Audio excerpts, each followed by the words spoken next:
Today we will look at the last part of book of Hebrews. ఈరోజు Hebrew పత్రిక 10వ అధ్యాయం చివరి భాగాన్ని మనం చూడబోతున్నాం. That is chapter 10. అది 10వ అధ్యాయము. It's talk about the danger of apostasy. ఈ వాక్య భాగము భక్తిహీనతలో ఉన్నటువంటి అపాయం గురించి మాట్లాడుతుంది. Falling away from Christ is a very dangerous subject. క్రీస్తు నుంచి దూరం అయిపోవడం, క్రీస్తుకు దూరం అయిపోవడం అనేటువంటిది ఎంతో భయంకరమైనటువంటి అంశం. And believing group like ours, Emmanuel House of Worship, we will learn for ourselves and also protect many young people and our families and others, that we will continually march on for the Lord. విశ్వాస సమాజమైనటువంటి Emmanuel house of worship అనేటువంటి మన సంఘము ఈ విషయాల గురించి నేర్చుకుంటాము. అలాగే ఎంతో మంది యవనస్తులు, ఎంతో మంది వేరే సంఘాలకు సంబంధించినటువంటి వారు కావచ్చు, ఎవరైనా కావచ్చు, వారు ప్రభు కోసం ముందుకు నిరంతరం కొనసాగే విధంగా వాళ్లకు సహాయం చేయొచ్చు. So let's read in Telugu chapter 10 of Hebrew, verse 26 to 39. కనుక హెబ్రీ పత్రిక 10వ అధ్యాయము 26 నుండి 39 వరకు మనం తెలుగులో చదువుకుందాం. మనం సత్యమును గూర్చి అనుభవ జ్ఞానం పొందిన తరువాత బుద్ధిపూర్వకముగా పాపము చేసిన ఎడల పాపములకు బలి ఇకను ఉండదు గాని, న్యాయపు తీర్పునకు భయముతో ఎదురు చూచుటయు విరోధులను దహింపబోవు తీక్షణమైన అగ్నియు ఇకను ఉండును. ఎవడైనను మోషే ధర్మశాస్త్రమును నిరాకరించిన ఎడల 2-3 సాక్షుల మాట మీద కనికరింపబడకుండా వారిని చంపించుదురు. ఇట్లుండగా దేవుని కుమారుని పాదములతో త్రొక్కి తాను పరిశుద్ధపరచబడుటకు సాధనమైన నిబంధన రక్తము అపవిత్రమైనదిగా ఎంచి కృపకు మూలమగు ఆత్మను తిరస్కరించిన వాడు ఎంత ఎక్కువైన దండనకు పాత్రుడుగా ఎంచబడునని మీకు తోచును. పగ తీర్చుట నా పని, నేనే ప్రతిఫలమిత్తుననియు మరియు ప్రభువు తన ప్రజలకు తీర్పు తీర్చును అనియు చెప్పిన వానిని ఎరుగుదురు కదా. జీవము గల దేవుని చేతిలో పడుట భయంకరము. అయితే మీరు వెలిగింపబడిన మీదట శ్రమలతో కూడిన గొప్ప పోరాటం సహించిన పూర్వపు దినములు జ్ఞాపకము తెచ్చుకొనుడి. ఒక విధంగా చూచితే మీరు నిందలను బాధలను అనుభవించడం చేత 10 మందిలో ఆరిడి పడితిరి. మరి ఒక విధంగా చూస్తే వాటిని అనుభవించిన వారిలో పాలివారైతిరి. ఎలాగనగా మీరు ఖైదులో ఉన్న వారిని కరుణించి మీకు మరి శ్రేష్టమైనదియు స్థిరమైనదియునైన స్వాస్థ్యం ఉన్నదని ఎరిగి మీ ఆస్తి కోల్పోవుటకు సంతోషముగా ఒప్పుకుంటిరి. కాబట్టి మీ ధైర్యమును విడిచిపెట్టకుడి, దానికి ప్రతిఫలముగా గొప్ప బహుమానము కలుగును. మీరు దేవుని చిత్తమును నెరవేర్చిన వారై వాగ్దానము పొందు నిమిత్తము మీకు ఓరిమి అవసరమై ఉన్నది. ఇక కాలము బహు కొంచెం ఉన్నది, వచ్చుచున్నవాడు ఆలస్యం చేయకవచ్చును. నా ఎదుట నీతిమంతుడైన వాడు విశ్వాసమూలముగా జీవించును గాని అతడు వెనుక తీసిన ఎడల అతని యందు నా ఆత్మకు సంతోషం ఉండదు.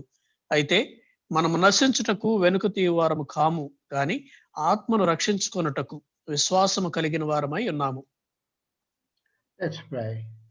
Heavenly Father, we open our hearts and mind before you. Lord, Holy Spirit, you open the Holy Scripture to us tonight and speak to us, O God. In Jesus' name we pray. Amen. Amen. So this part of the scripture again emphasizes the danger of apostasy. ఈ వాక్య భాగము భక్తిహీనత, దేవునికి దూరం అయితే ఎంత అపాయకరమో మనకు గుర్తు చేస్తా ఉంది.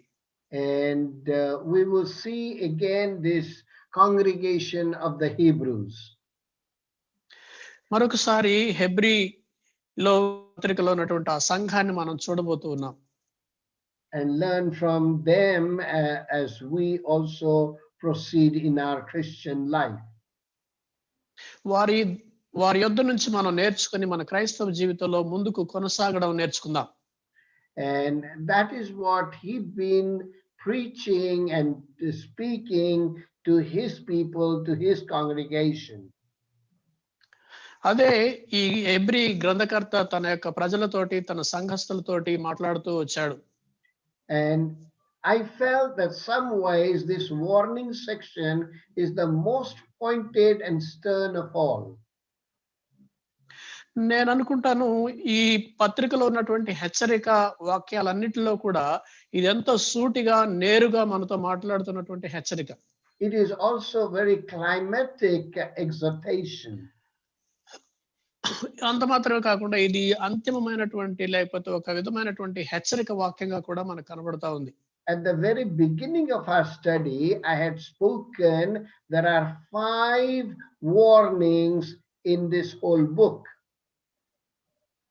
నేను మన యొక్క ఈ హెబ్రీ పత్రిక ధ్యానాలు ఆరంభించిన తొలి దినాల్లోనే ఈ గ్రంథంలో 5 హెచ్చరిక వాక్యాలు ఉన్నాయని నేను చెప్పాను. And we have seen them as separately each section. వాటిని మనం ప్రత్యేకంగా ఒక్కొక్క విభాగాన్ని మనం చూసాం. And at the end of all this, he brings out the high priestly role of our Lord Jesus. వీటన్నిటి వెనుక ఈ గ్రంథకర్త మన ప్రభువైన యేసుక్రీస్తు వారి యొక్క ప్రధాన యాజకుని యొక్క ఆ బాధ్యతను గుర్తు చేస్తా ఉన్నాడు. And he brings the implication of this truth, so we will know what to do. మనం ఏం చేయాలో తెలుసుకోవడానికి వీలుగా దాని యొక్క పర్యవసానాలు లేక ఫలితాలు ఎలా ఉంటాయో అనేటువంటిది కూడా గ్రంథకర్త మనకు చూపిస్తా ఉన్నాడు. You know, I have a habit of reading the Bible with my 3 pens. నేను బైబిల్ చదివేటప్పుడు 3 పెన్నులు దగ్గర పెట్టుకొని చదవటం అనేది నాకు అలవాటుగా ఉండేది. And when the threatening words come, I mark them with a red pen. చదువుకుంటుండగా నాకు ఏదైనా భయపెట్టేటువంటి వాక్యాలు లేకపోతే నన్ను బెదిరించినట్టుగా ఉండేటువంటి వాక్యాలు ఉంటే నేను వాటిని ఎర్రంక్ తోటి అండర్లైన్ చేసుకుంటాను. I'm not necessarily get worried or fearful as I yield myself to that word of exhortation or spiritual warning. ఆ యొక్క హెచ్చరిక వాక్యం కావచ్చు లేకపోతే ఆత్మ సంబంధమైనటువంటి హెచ్చరిక వచ్చినటువంటి ఆ వాక్యాలు చూసినప్పుడు నేను వాటికి ఏదో భయపడిపోయి వణికిపోవడం కాదు కానీ నేను దానికి లోబడడానికి ప్రయత్నం చేస్తాను. When the Lord Jesus threaten us or say things very strongly, that also saves our life from the eternal hell. యేసు ప్రభువారు ఏదైనా విషయంలో ఒక విషయంలో మనకు గట్టిగా మాట్లాడినప్పుడు లేక ఒక విధమైనటువంటి భయపెట్టే విధంగా మాట్లాడినప్పుడు దానికి మనం లోబడడం ద్వారా అది మన యొక్క నిత్య నాశనం నుంచి మనల్ని కాపాడుతుంది. So spiritual warnings are the betterment of believers, for the believers. కనుక ఆత్మ సంబంధమైనటువంటి ఈ హెచ్చరికలు విశ్వాసులు మెరుగవటానికి మంచి వ్యక్తులు కావడానికి అవి ఉపయోగపడతాయి. What I like this passage here, it's not only bring the warning, but it also brings the words of consolation and encouragement. ఈ వాక్యంలో నాకు నచ్చిన విషయం ఏంటంటే ఇందులో కేవలం హెచ్చరికలు భయపెట్టేటువంటి మాటలు మాత్రమే కాకుండా మనకు ప్రోత్సాహాన్ని పురుకొల్పును అందించేటువంటి మాటలు కూడా ఉన్నాయి. This small passage I've been meditating for last almost 2 weeks. ఈ చిన్న వాక్య భాగాన్ని నేను దాదాపుగా గత 2 వారాలుగా నేను ధ్యానం చేస్తూ వచ్చాను. And then it says remember, the word began, remember those early days. ఆ జ్ఞాపకం ఉంచుకోండి, మీకు గుర్తుంది కదా అనేటువంటి మాటలు ఆ యొక్క తొలి దినాలని గుర్తు చేస్తా ఉన్నాయి.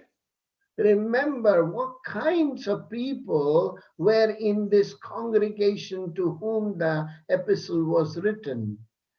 ఈ హెబ్రీ పత్రిక రాయబడినటువంటి సంఘంలో ఎలాంటి వ్యక్తులు ఉన్నారో ఎలాంటి వారో అది గుర్తు చేసుకోవాలి.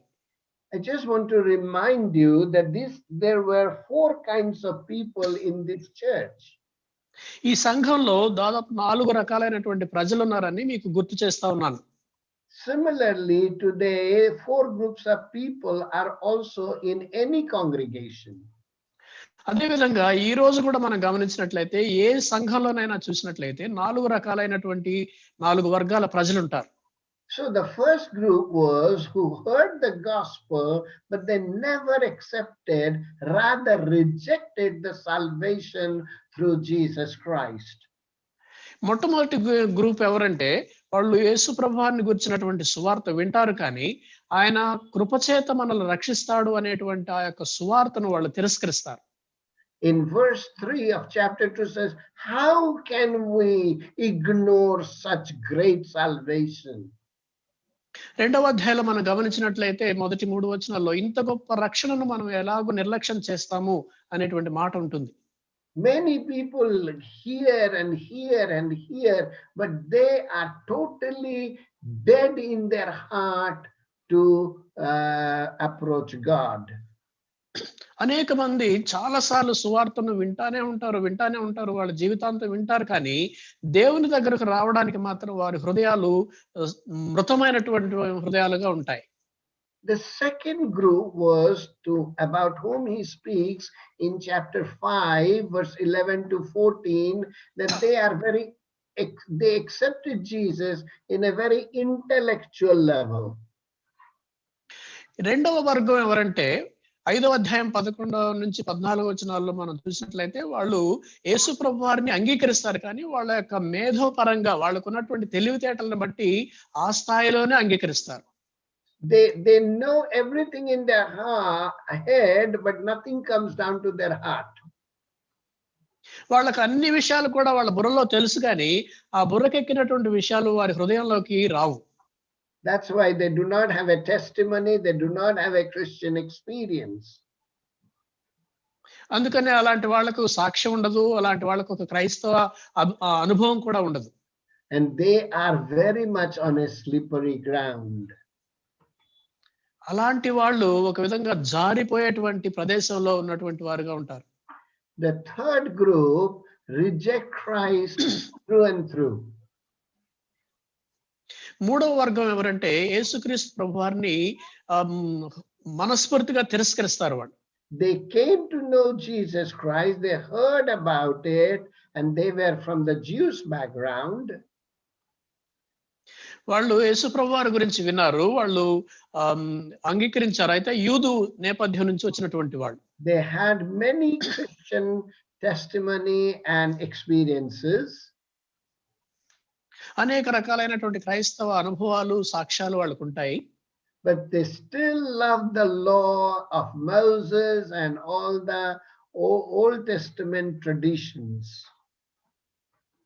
ఒకవైపు యేసు ప్రభువారి గురించినటువంటి అనుభవాలు ఉండి కూడా వాళ్ళకి ఇంకొక వైపు మోషే ధర్మశాస్త్రము, పాత నిబంధనకు సంబంధించినటువంటి ఆ నియమాలు, చట్టాలు ఇవన్నీ కూడా వాళ్ళకి ఇష్టం.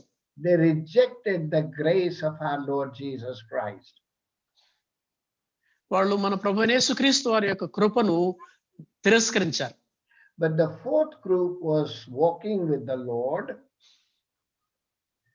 అయితే నాలుగవ గుంపు ఎవరంటే ప్రభువుతోటి నడిచేటువంటి and వారు. they count the cost even at the point of death, and they were good believers. వాళ్ళు తమ ప్రాణాల మీదకి వచ్చినా సరే, తమ ప్రాణాలను పణంగా పెట్టాల్సి వచ్చినా సరే, వాళ్ళు నమ్మకంగా దేవుణ్ణి వెంబడించి ఆయన్ని అనుసరించేటువంటి వాళ్ళు మంచి విశ్వాసులు. So we see out of 4 groups, there are 3 were falling away from Christ. కనుక ఈ 4 గుంపుల్లో కూడా 3 గుంపులు క్రీస్తు నుంచి వారు దూరం అయిపోతా ఉన్నారు. That word apostasy is a very big word. ఈ అపోస్టసీ లేక భ్రష్టత్వం అనేటువంటిది చాలా పెద్ద మాట. Let's not worry about it, but let's understand the meaning. ఈ యొక్క అపోస్టసీ అంటే దాన్ని ఏదో పెద్ద పదవాన్ని మనం దాని గురించి బాధపడొద్దు కానీ దాని యొక్క అర్థాన్ని గ్రహిద్దాం. It simply talks that the people who give a kick to their faith and turns back from Christ. ఈ అపోస్టసీ లేక భ్రష్టత్వం అంటే ఏంటంటే వాళ్ళ యొక్క విశ్వాసాన్ని వదిలేసుకొని క్రీస్తుకు దూరం అయిపోయేటువంటి వాళ్ళు. And that is why scripture so sternly speaks that people will give a very serious thought to this. అందుకనే దేవుని వాక్యం చాలా తేటగా చెప్తుంది, ఇలాంటి విషయాల గురించి మీరు శ్రద్ధగా వినాలి, ఆలకించాలని చెప్తుంది. It simply means falling away from God. ఈ యొక్క భ్రష్టత్వం అంటే ఏంటంటే కేవలం దేవుని నుంచి దూరం అయిపోవడం. And we see that the whole world has fallen away from God. మనం గమనించినట్లయితే లోకమంతా కూడా దేవునికి దూరం అయిపోయింది. We live in a very apostate world. మనం ఒక విధమైనటువంటి భ్రష్టమైనటువంటి లోకంలో జీవిస్తా ఉన్నాం. And it began with Adam and Eve. అది ఆదాము హవ్వలతోనే ఆరంభమైంది. And they were going into apostasy. They rejected the ways of God. వాళ్ళు దేవుని మార్గాలను తిరస్కరించి ఒక విధమైనటువంటి భ్రష్టమైనటువంటి దైవ భక్తిహీనమైనటువంటి జీవితంలోకి వెళ్ళిపోయారు. We live the faith, the Christian faith, and listen to Satan. వాళ్ళు క్రైస్తవ విశ్వాసాన్ని, వాళ్ళకు ఉన్నటువంటి దేవునిలో ఉన్నటువంటి విశ్వాసాన్ని విడిచివేసి సాతాను వెంట వెళ్ళారు. It is very dangerous to taste the word of God and the goodness of God, but then you throw that in the dustbin. దేవుని యొక్క వాక్యాన్ని, దేవుని యొక్క మంచితనాన్ని రుచి చూసిన తర్వాత దాన్ని మరలా ఒక చెత్త కుప్పలో పడేయడం అనేటువంటిది ఎంతో ప్రమాదకరమైనటువంటి విషయం. And that is called turning or wandering from the truth. అదే సత్యమునకు దూరంగా వెళ్ళిపోవడం అనేటువంటి మాటను అందుకే వాడతాం. And at the end of this age, it's more coming like this. ఈ యొక్క యుగాంతంలో ఇలాంటి పరిస్థితులు మనం ఎక్కువగా చూస్తా ఉన్నాం. Because Jesus warned us, the apostles have warned us that in the end time people will wander from doctrine to doctrine, and they will be very confused to give away their golden truth of God's word.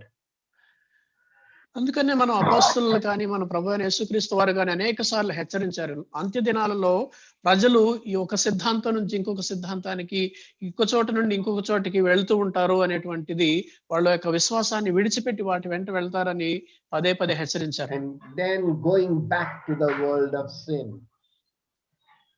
ఆ తర్వాత వాళ్ళు మరలా పాపపు లోకంలోనికి తిరిగి వెళ్ళిపోతారు. Leaving the umbrella of God's grace. దేవుని కృప అనేటువంటి ఆ యొక్క గొడుగును విడిచిపెట్టి వెళ్ళిపోతారు. Sadly, they kick their own eternal destiny. ఒక విధంగా వాళ్ళు వాళ్ళ యొక్క నిత్య గమ్యాన్ని వాళ్ళే చెడగొట్టుకుంటూ ఉన్నారు. They separate from the love of Christ. క్రీస్తు ప్రేమ నుంచి వారు ఎడబాసిపోతారు. And finally lost in eternally. చివరిగా వాళ్ళు శాశ్వతంగా నశించిపోతారు. That is why these words come to us a tremendous warning for that our life, and we should be cautious. అందుకని ఈ వాక్య భాగాలు మన జీవితాలకు ఒక హెచ్చరికగా మరి వస్తా ఉన్నాయి. అందుకని మనం ఎంతో జాగ్రత్తగా ఉండాలి. And this is a terrible word of warning that is written in this passage. ఈ వాక్య భాగాల్లో మనకు ఒక భయంకరమైనటువంటి హెచ్చరిక మాటలు మన కొరకు రాయబడ్డాయి. Verse 26, 27, it talks about the warning expressed.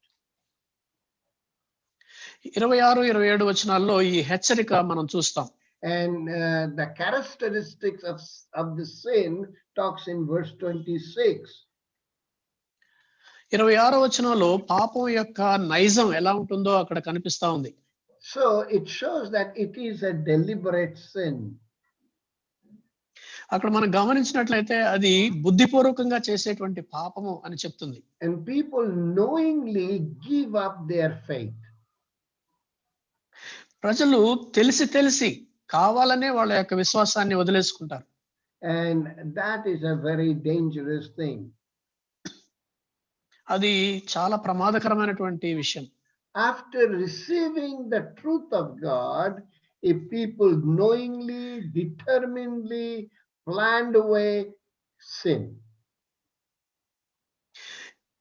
ఒకసారి దేవుని గురించినటువంటి సత్యాన్ని తెలిసిన తర్వాత ప్రజలు బుద్ధిపూర్వకంగా కావాలని వాళ్ళు మనస్ఫూర్తిగా పాపం చేస్తే. And look at the second part of the verse 26. It's not only a deliberate sin, it's a very damaging sin or damning sin. ఇది 26వ వచనం మనం గనుక రెండో భాగాన్ని గమనించినట్లయితే అది బుద్ధిపూర్వకంగా చేసేటువంటి పాపమే కాదు గాని ఎంతో భయంకరమైనటువంటి లేక మనకు శిక్షకు గురి చేసేటువంటి పాపం అని కూడా మనం చూస్తా ఉన్నాం. Because for that again there is no sacrifice is left. ఎందుకంటే అలాగా బుద్ధిపూర్వకంగా చేసేటువంటి పాపాలకు ఇక బలి ఏమాత్రం ఉండదు. Because these kinds of people, they knowingly they choose to live a ungodly life. ఎందుకంటే వీళ్ళు వాళ్ళకు తెలిసి కూడా భక్తిహీనమైనటువంటి జీవితం జీవించడానికి ఇష్టపడతారు. And so they reject Christ. కనుక అలాంటి వాళ్ళు క్రీస్తుని తిరస్కరిస్తారు. This passage is not written to the unbelievers. ఈ వాక్య భాగము అవిశ్వాసుల కోసం రాయబడింది కాదు. This passage is written to the believers. ఈ వాక్యం విశ్వాసుల కోసమే రాయబడింది. So a lot of people backslide. కనుక అనేక మంది తమ విశ్వాసంలో వెనక పడిపోతూ ఉంటారు. Because they do not understand the seriousness of the spiritual truth.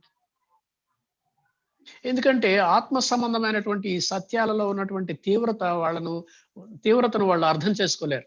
They put up a face. వాళ్ళు ఒక విధమైనటువంటి ముసుగు ధరిస్తారు. There's something outside, something inside. అలాంటి వాళ్ళు లోపల ఒక రకంగా ఉంటారు, పైకి బయటికి ఇంకొక రకంగా ఉంటారు. Brother Bhaskar Rao had spoken that from Matthew chapter 7 long back, but that is very true.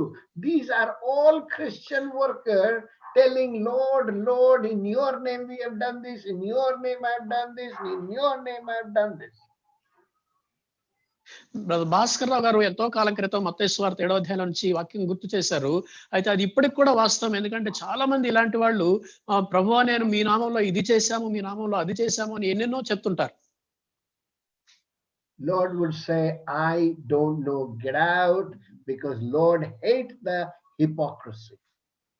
అప్పుడు ప్రభు అంటాడు, మీరెవరో నేను ఎరుగను, మీరు వెళ్ళిపోండి అంటాడు. ఎందుకంటే ప్రభువుకి ఈ వేషధారణ అంటే అసహ్యం. And why they fall away like this? అయితే ఇలాంటి వాళ్ళు ఇలా ఎందుకు పడిపోతుంటారు? Because they fail to draw near to God. ఎందుకంటే వాళ్ళు దేవునికి దగ్గర అవ్వడానికి వాళ్ళు ఇష్టపడరు. They fail to hold on to what is simple, powerful, fundamental truth. వాళ్ళు సామాన్యమైనటువంటి శక్తివంతమైనటువంటి బలమైనటువంటి ప్రాథమిక సత్యాలను పట్టుకొని ఉండడానికి వాళ్ళు ఇష్టపడరు. And that we all studied last week when we were talking from verse 22 to 25. అదే మనం పోయిన వారం మనం 22వ వచనం నుండి 25 వరకు మనం ధ్యానం చేశాం. Failing to steer others to love. ఇతరులను ప్రేమించడానికి వాళ్ళను పురికొల్పే విషయంలో మనం విఫలం కావడం. And failing to meet and worship together with the other believers. ఇతర విశ్వాసులతో కలిసి సమాజంగా కూడి దేవుని ఆరాధించే విషయంలో విఫలం కావడం జరుగుతుంది.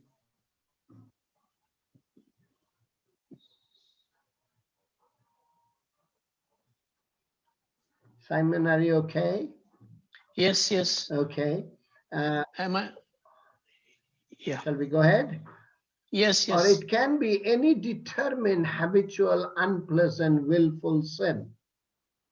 అది ఒకవేళ ఏదైనా ఇష్టపూర్వకంగా లేకపోతే అలవాటుగా చేసేటువంటి పాపం కూడా కావచ్చు. Congregation, worship service, church is very important. ఈ యొక్క సమాజంగా కూడటము, ఆరాధనకు ఒక చోట చేరడము, దేవుని ఆరాధించడం అనేటువంటి చాలా ప్రాముఖ్యమైన విషయం. When the fire is on, you got to keep on pushing the wood into that. ఈ యొక్క పొయ్యి లేకపోతే అగ్ని మండేటప్పుడు అందులోకి కట్టెలు మనం పదే లేక అదే పనిగా కట్టెలు లోపలికి పెడుతూ ఉండాలి. So people who believe that they can have a church fellowship through the television and sitting at home and not go to church, they are wrong. కనుక ఇలాగా మేము ఇంట్లోనే కూర్చుంటాము, టీవీలో చూస్తాము, లేకపోతే ఇంకొక రకంగా చూస్తాము అని అనుకునే వాళ్ళు చాలా పొరబడుతున్నారు. Unless we have a corona type of situation that prohibits us to go. ఒకవేళ ఇలాంటి కరోనా లాంటి పరిస్థితులు వచ్చి మనకు ఆటంకం కలిగిస్తే తప్ప మనం అలాగ చేయకూడదు. But verse 27 says the consequences of sin. అయితే 27వ వచనంలో ఈ పాపానికి పర్యవసానం ఏంటో చూపిస్తా ఉంది. And it says that judgment has been pronounced. తీర్పు ప్రకటించబడింది. And there is no more sacrifice left if people do the sin, habitual sin. ఈ అలవాటుగా బుద్ధిపూర్వకంగా చేసేటువంటి ఈ పాపాలకు ఇక మీదట ఏమాత్రం బలి ఉండదు. And that is where Bible says in verse 30, for we know him who said, it is mine to avenge, I will repay, because God will bring the judgment. 30వ వచనం గమనించినట్లయితే పగ తీర్చుట నా పని, నేనే ప్రతిఫలమిత్తును అని చెప్తా ఉన్నాడు. కాబట్టి దేవుడు తీర్పు తీరుస్తాడు. Once they are cleansed by the blood of Jesus and then they go back, they are in a greater danger. ఒకసారి క్రీస్తు రక్తం చేత కడగబడి ఆ తర్వాత వాళ్ళు వెనక్కి వెళ్ళిపోతే అది చాలా ప్రమాదకరమైనటువంటి విషయం. David says, if I regard iniquity in my heart, the Lord will not hear me. దావీదు అంటాడు కదా, నా హృదయంలో నేను అతిక్రమం లక్ష్యం చేసిన ఎడల దేవుడు నా మనవి లేక నా మొరను వినకపోవును అంటాడు. Even if he pray, God will not hear him. ఒకవేళ అలాంటి వాళ్ళు ప్రార్థన చేసినా కూడా దేవుడు ఆ ప్రార్థన వినడు. Because this man is very insincere in his walk with the Lord. ఎందుకంటే ఇలాంటి వ్యక్తి దేవునితో నడిచే విషయంలో ఏమాత్రం నమ్మకంగా ఉండేటువంటి వాడు కాదు. So it's a deliberate sin and it's a damning sin. కనుక ఇది బుద్ధిపూర్వకంగా చేసేటువంటి పాపము, ఇది భయంకరమైనటువంటి శిక్షకు గురి చేసేటువంటి పాపం. And they reject and renounce the sacrifice of Christ. క్రీస్తు వారు చేసినటువంటి త్యాగాన్ని, ఆయన బలిని వాళ్ళు తిరస్కరిస్తారు. And the danger and the consequence is very heavy, and Lord warns us. కనుక ఇలా చేసేటువంటి వాళ్ళకు పర్యవసానాలు, వాళ్ళు అనుభవించేటువంటి ఫలితం చాలా భయంకరంగా ఉంటుందని ప్రభువు హెచ్చరిస్తూ ఉన్నాడు. Then verse from 28 to 31, the warning has been explained. 28 నుండి 31 వచనం వరకు ఈ హెచ్చరికకు అర్థం ఏంటో అక్కడ వివరించడం జరిగింది. The sin against the government of God in the Old Testament. పాత నిబంధనలో దేవుని యొక్క ప్రభుత్వానికి వ్యతిరేకంగా చేసినటువంటి పాపం అది. And secondly, sin against the grace of God in the New Testament. రెండవదిగా క్రొత్త నిబంధనలో దేవుని కృపకు విరోధంగా చేసినటువంటి పాపం. And that is again very, very seriously the word of God explained to us. అది ఎంతో తీవ్రమైనటువంటి పర్యవసానాలు ఉన్నటువంటి విషయం అని దేవుని వాక్యం మనకు హెచ్చరిస్తా ఉంది. What happened in the Old Testament? పాత నిబంధనలో ఏం జరిగింది? Author was very concerned. ఈ గ్రంథకర్త చాలా చింతిస్తా ఉన్నాడు. They deliberately become sinful in the Old Testament and they face a serious implication. పాత నిబంధనలో వాళ్ళు బుద్ధిపూర్వకంగా పాపం చేశారు కాబట్టి ఎంతో తీవ్రమైనటువంటి ఫలితాలను ఎదుర్కొన్నారు. And they presume things. వాళ్ళు మరి ముందుగానే కొన్ని ఊహించుకున్నట్టుగా చేశారు వాళ్ళు. Yesterday we were listening about the Bileam who went to curse the people of Israel. నిన్నటి దినాన మేము ఒక వాక్యం వింటా ఉన్నాము, ఒక సందేశము. అందులో బాలాము లేక బిలాము అనేటువంటి వ్యక్తి ఇశ్రాయేలును శపించడానికి వెళ్ళినటువంటి ఆ సంఘటన గురించి వింటా ఉన్నాం. That was a deliberate sin. అది బుద్ధిపూర్వకంగా చేసేటువంటి పాపం. And so exhortation is not dealing with the particular act of sin, but the whole attitude. అయితే ఇక్కడ ఇచ్చేటువంటి హెచ్చరిక ఒక నిర్దిష్టమైనటువంటి ఒక పాపం గురించి అయితే చెప్పడం లేదు, కానీ ఆ వైఖరి గురించి, పాపపు వైఖరి గురించి చెప్తూ ఉంది. And for there is no remedy. అలాంటి వాళ్లకు ఇక విరుగుడు లేదు. Same thing he's talking about in New Testament age. అదే విధంగా క్రొత్త నిబంధన యుగంలో కూడా ఆ విషయాల గురించి చెప్తున్నాడు. And that is written in verse 29 to 31. అది 29వ వచనం నుండి 31వ వచనాల వరకు రాయబడి ఉంది. Very seriousness of their crime. వారి నేరంలో ఉన్నటువంటి తీవ్రత గురించి చెప్తా ఉంది. There are three things in this verse 29. ఈ 29వ వచనంలో 3 విషయాలు ఉన్నాయి. They rejected the Son of God. వాళ్ళు దేవుని కుమారుణ్ణి తిరస్కరించారు. They refused the salvation of God. దేవుని రక్షణను వాళ్ళు నిర్లక్ష్యం చేశారు. And they renounced the Spirit of God. వాళ్ళు దేవుని ఆత్మను తృణీకరించారు లేక తిరస్కరించారు. They trampled the very Son of God under their foot. సాక్షాత్తు దేవుని కుమారుణ్ణి వాళ్ళ పాదాల క్రింద తొక్కివేశారు. That was a very dangerous sin. అది ఎంతో భయంకరమైనటువంటి పాపం. They disrespect Lord Jesus. యేసుక్రీస్తు ప్రభువారిని అగౌరవపరిచారు వాళ్ళు. They insult Jesus. యేసు ప్రభువారిని వాళ్ళు అవమానపరిచారు. They said he's a friend of sinner. They blaspheme against him. They said he is a drunkard. ఆయన పాపులకు స్నేహితుడు లేకపోతే తాగుబోతు అని నానా రకాలుగా ఆయన్ని దూషించారు. And the word of God says there is no sacrifice for that kind of sin. దేవుని వాక్యం చెప్తున్న మాట ఏంటంటే అలాంటి పాపాలకు ఇక మీదట ఏమాత్రం బలి ఉండదు. Then they refuse the salvation of God.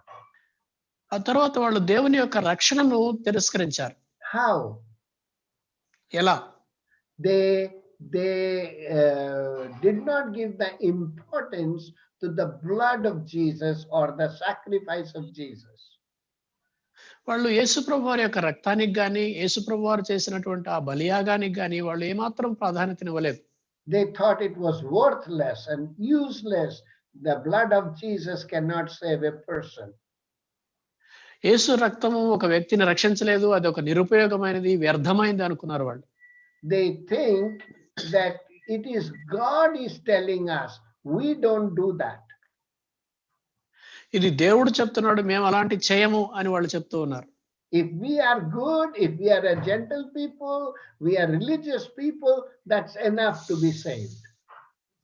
మేము భక్తితోటి మత భక్తి కలిగి మేము చాలా మంచిగా ఉంటే అది చాలు మాకు రక్షణ పొందడానికి అనుకుంటున్నారు వాళ్ళు. Then they are spiritually blind. ఆ తర్వాత వాళ్ళు ఆత్మీయంగా గుడ్డివారుగా కూడా ఉన్నారు. Again, this person deserves much more judgment than other sinners. ఇలాంటి వాళ్ళకి మిగతా పాపుల కంటే కూడా భయంకరమైనటువంటి అధికమైనటువంటి శిక్ష వస్తుంది. Because he knows the meaning of blood of Christ, yet he count that blood of Jesus unholy. ఎందుకంటే ఇలాంటి వ్యక్తికి యేసు ప్రభు వారి యొక్క రక్తానికి ఉన్నటువంటి అర్థం ఏంటో తెలుసు, అయినా కూడా దాన్ని అపవిత్రంగా ఎంచుతా ఉన్నాడు. Dear brothers and sisters, we know the blood of Jesus Christ is the only basis of God's new covenant of love and mercy and grace. ప్రియమైన సహోదరి సహోదరులారా, దేవుని యొక్క నూతన నిబంధనలో ఉన్నటువంటి ఆ కృప కనికరంతో కూడినటువంటి ఆ క్రొత్త నిబంధనకు ఒకే ఒక ఆధారము యేసు ప్రభు వారి రక్తం అని మనకు తెలుసు. And then the third thing written in the verse 29, they renounce the Spirit of God. 29వ వచనంలో రాయబడినటువంటి మూడవ మాట ఏంటంటే వాళ్ళు ఆత్మను తిరస్కరించారు. They despise the Holy Spirit who apply the great salvation in our lives. మన జీవితాల్లో మనకు రక్షణను అన్వయించేటువంటి పరిశుద్ధాత్మ దేవుణ్ణి వాళ్ళు తిరస్కరించారు.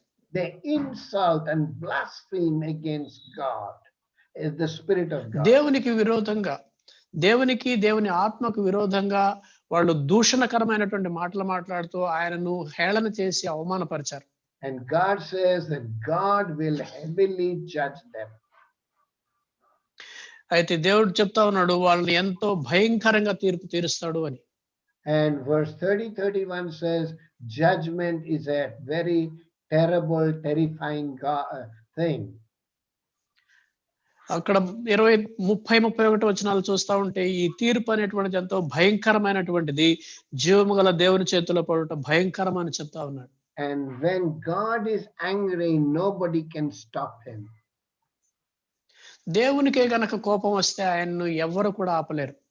And it says in verse 30, for we know him who said, it is mine to avenge, I will repay. The Lord will judge his people. It is a dreadful thing to fall into the hands of the living God. 30వ వచనం చూస్తే, పగ తీర్చుట నా పని, నేనే ప్రతిఫలం ఇత్తుననియు, మరియు ప్రభువు తన ప్రజలకు తీర్పు తీర్చుననియు చెప్పిన వారిని ఎరుగుదుము కదా. జీవము గల దేవుని చేతిలో పడుట భయంకరము. You know, we cannot play with God. దేవునితో మనం ఆటలాడలేమండి. We cannot fool God. దేవుణ్ణి మనం మోసం చేయలేము, దేవుణ్ణి వెక్కిరించలేము. That is the foolishness of men. అలా అనుకుంటే అది మానవుడి యొక్క బుద్ధిహీనత అవుతుంది. And that is why again now a very serious warning in verse 32 to 39. అదే ఆ తర్వాత 32 నుండి 39 వరకు చూస్తే ఒక తీవ్రమైనటువంటి హెచ్చరిక ఇవ్వబడతా ఉంది. Those who are slowly drifting away, it is an appeal to them. ఎవరైతే నెమ్మదిగా దేవునికి దూరం అయిపోతున్నారో అలాంటి వాళ్లకు చేసేటువంటి ఒక మనవి ఇది. And verse 32 says, remember. 32వ వచనంలో చూస్తే జ్ఞాపకానికి తెచ్చుకోండి అంటుంది. Believers should think about the past. విశ్వాసులు తమ గతాన్ని గురించి ఆలోచించాలి. The author is telling the Jews, you remember the persecution that you faced in verse 32 to 34. ఈ గ్రంథకర్త 32 నుండి 34 వచనాలు చెప్తున్నాడు, మీరు ఒకప్పుడు మీరు అనుభవించినటువంటి ఆ హింస ఎలాంటిదో దాన్ని జ్ఞాపకం చేసుకోండి అని వారికి గుర్తు చేస్తా ఉన్నాడు. And through that trouble, how you pursue and how you experience grace. ఆ కష్టాల్లో గుండా మీరు ఎంతగా ముందుకు వెళ్ళారో, దేవుని యొక్క కృపను ఎలా అనుభవించారో అతను గుర్తు చేస్తా ఉన్నాడు. And that is why this appeal is again very, very strong. అందుకనే ఇక్కడ చేస్తున్నటువంటి ఈ యొక్క విన్నపము చాలా బలమైన విన్నపంగా ఉంటా ఉంది. He's telling his people, remember your spiritual illumination when God revealed himself to you. ఆయన గుర్తు చేస్తున్న మాట ఏంటంటే, దేవుడు మిమ్మల్ని మీకు తాను బయలుపరుచుకున్నప్పుడు మీకు కలిగినటువంటి ఆ వెలిగింపు ఏదైతే ఉందో దాన్ని గుర్తు చేసుకోండి అంటున్నాడు. How the Holy Spirit shown you many great things. పరిశుద్ధాత్మ దేవుడు మీకు ఎన్ని గొప్ప సంగతులు మీకు చూపించాడో ఆ విషయాన్ని గుర్తు చేసుకోండి. He's telling the Jews that you know what Christ has done for you. యూదులతో ఆయన అంటున్నాడు, క్రీస్తు మీకోసం ఏం చేశాడో మీకు తెలుసు. And how he sacrificed his life for you. మీకోసం తన ప్రాణాన్ని ఆయన ఎలా బలిదానం చేశాడో అది కూడా మీకు తెలుసు. Remember how you endured for Christ. క్రీస్తు కోసం మీరు ఎలాగా శ్రమలు భరించారో అది గుర్తు చేసుకోండి. Through all kinds of trial and affliction you have gone through. ఎన్నో రకాలైనటువంటి కష్టాల గుండా, బాధల గుండా, నిందల గుండా మీరు వెళ్ళారు. They suffered misunderstanding, ridiculous, mockery, abuse, and lot of persecution. వాళ్ళు నిందలను, అపవాదులను, లేకపోతే అపార్థాలు, ఎన్నో రకాలైనటువంటి హింసను వాళ్ళు భరించారు. For what? దేనికోసం? And now you are slowly going back. మరి ఇప్పుడేమో నెమ్మదిగా మీరు వెనక్కి వెళ్ళిపోతున్నారు. In the past, these people stood with their own friends.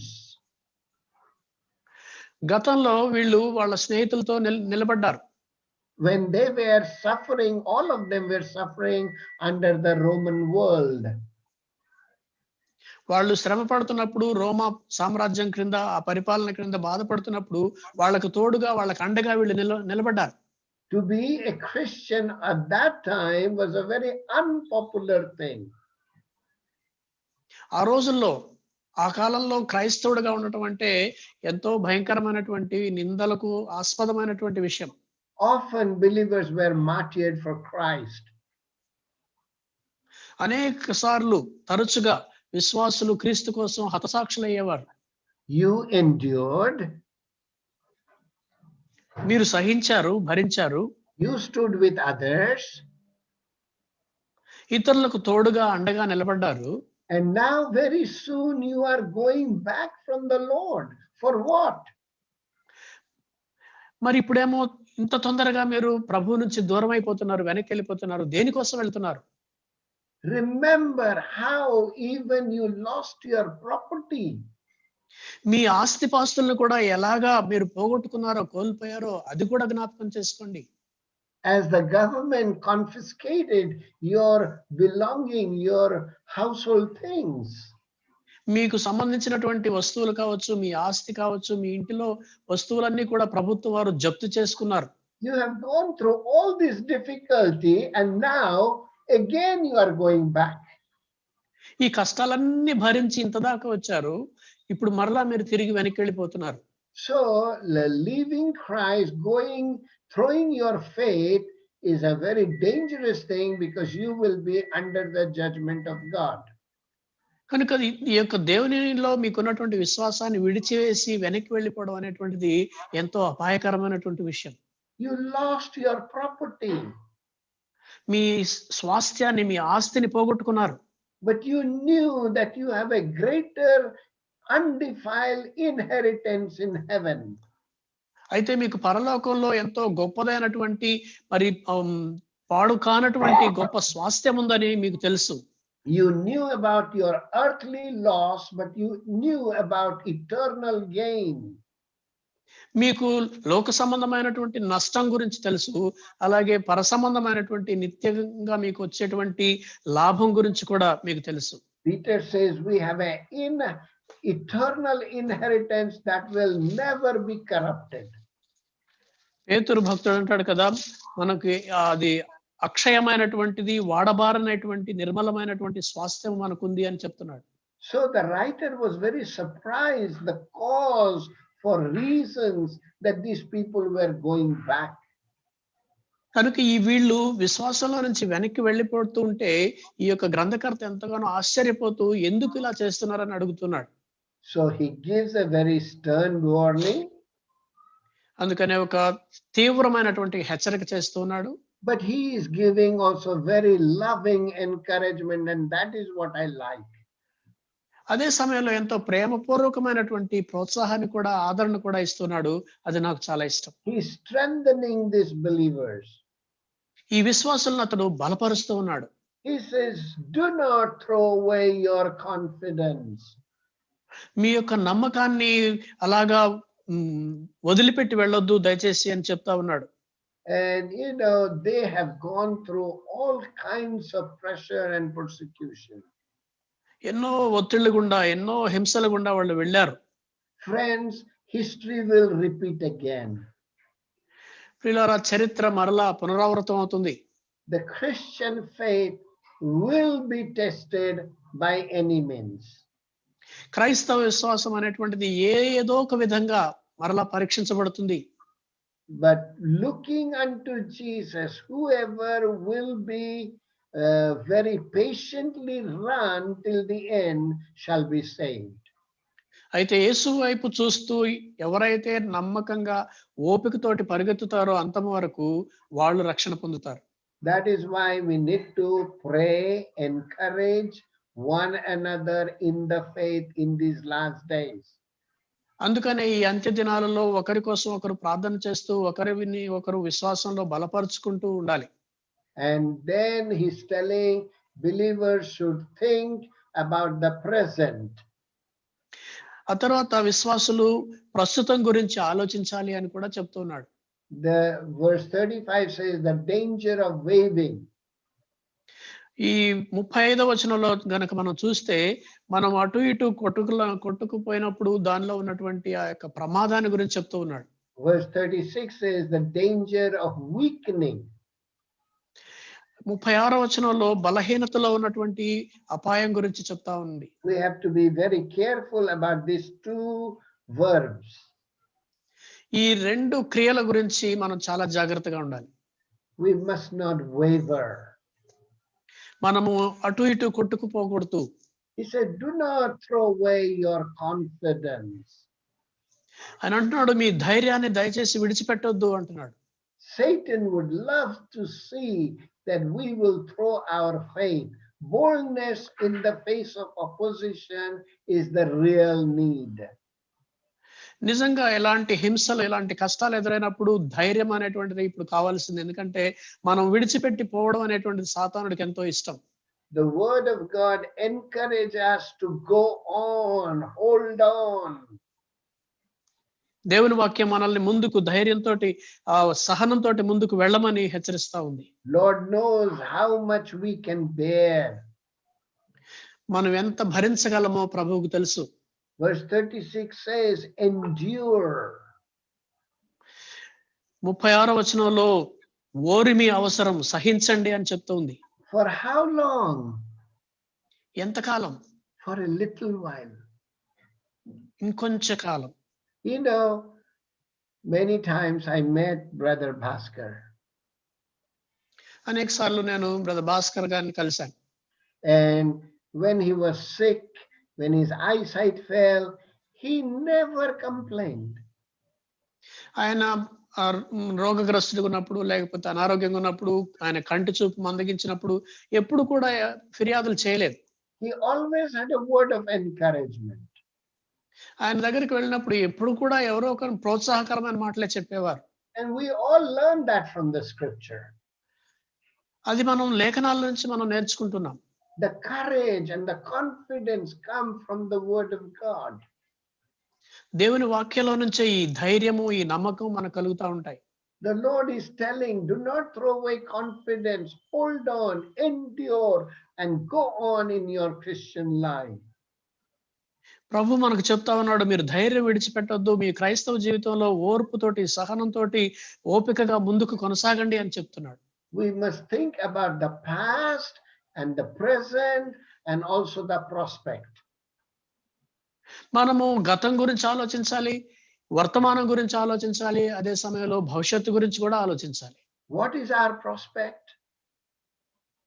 మన భవిష్యత్తు ఎలా ఉండబోతోంది? It is the coming of our Lord Jesus Christ, verse 37. 37వ వచనంలో చూస్తే, వచ్చుచున్నవాడు ఆలస్యం చేయక వచ్చును, మన ప్రభువైన యేసుక్రీస్తు వారి రాకడ.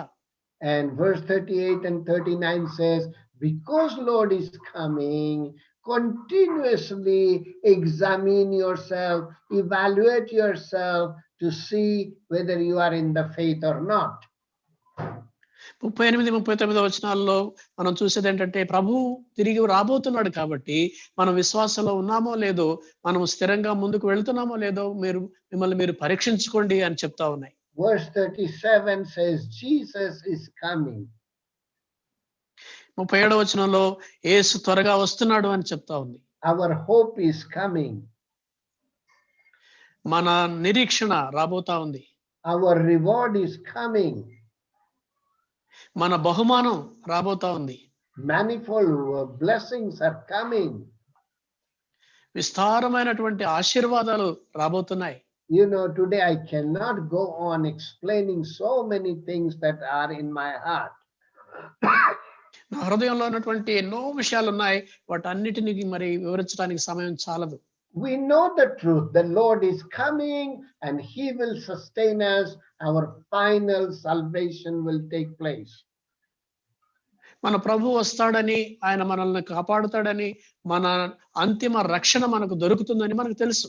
So we need to constantly review our own lives.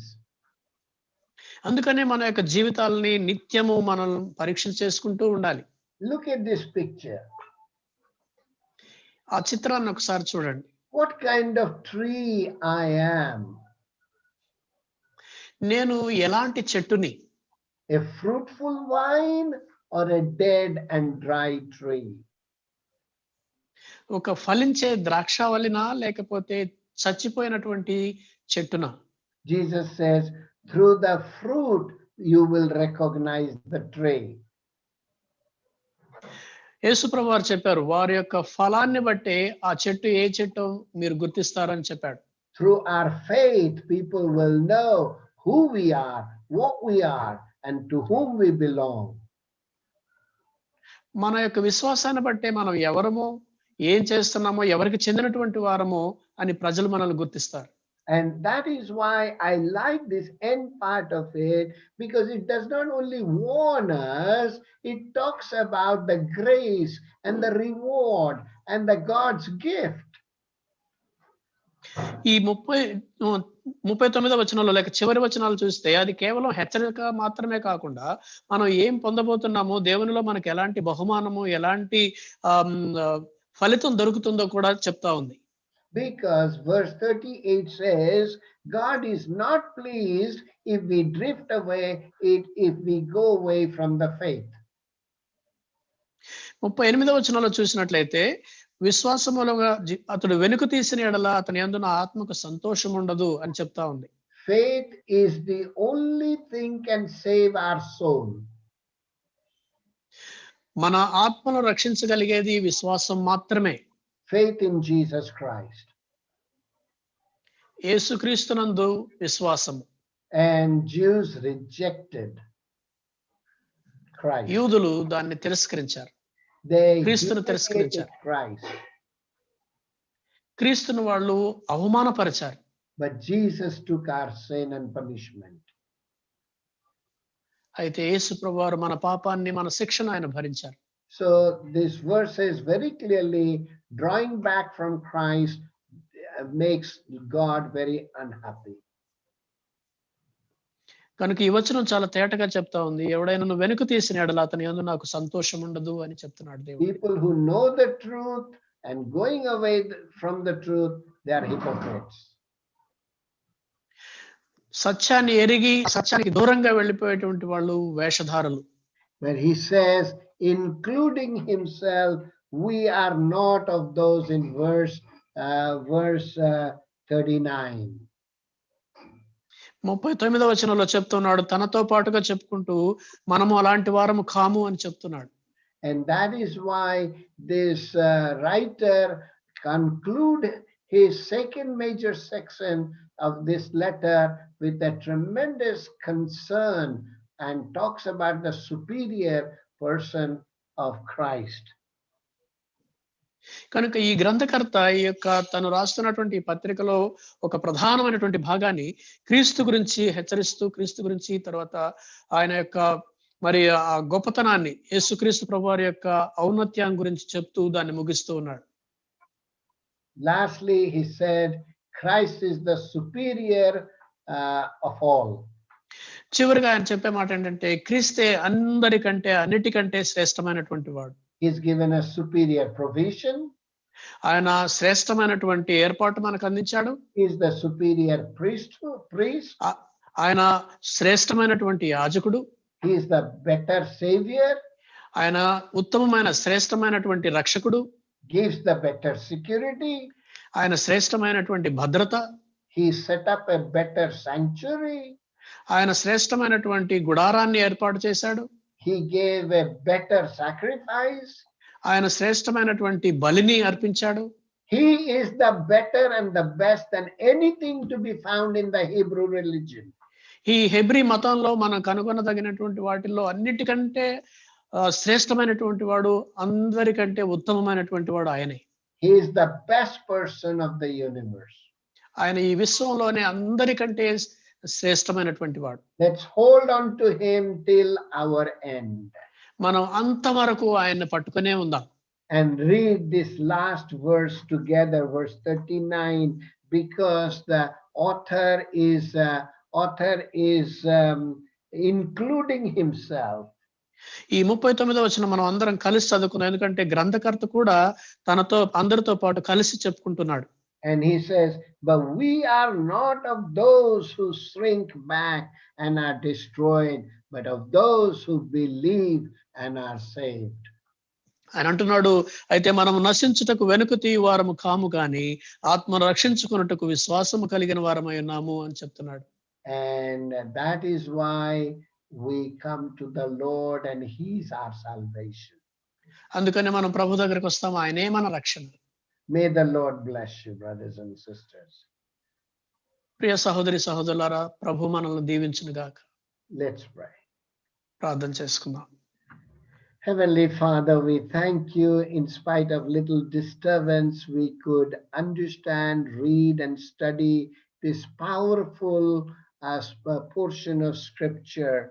Lord, fill us with your love, fill us with your Spirit, fill us with your Scripture, that we may live for your glory and your glory alone. Thank you, Lord Jesus, for your goodness. Thank you, Lord Jesus, for your grace and love. Thank you for the great salvation that you have given. Help us, Lord. Keep on sharing, keep on testifying, keep on going on with you, no matter what it comes in our lives. Thank you. We know tonight that your grace is sufficient for us. Bless this church. Bless my dear brothers and sisters. And Lord, if there is anyone in this church or around people drifting away, attract them, bring them with the affection of the Lord Jesus. Thank you for your word, Lord, which draws our attention and draws our affection towards you. We bless you tonight in Jesus' name. Amen. Now, may the love of the Father and the grace of our Lord Jesus Christ and the sweet communion and the fellowship of the Holy Spirit may rest upon us now and forevermore. Amen.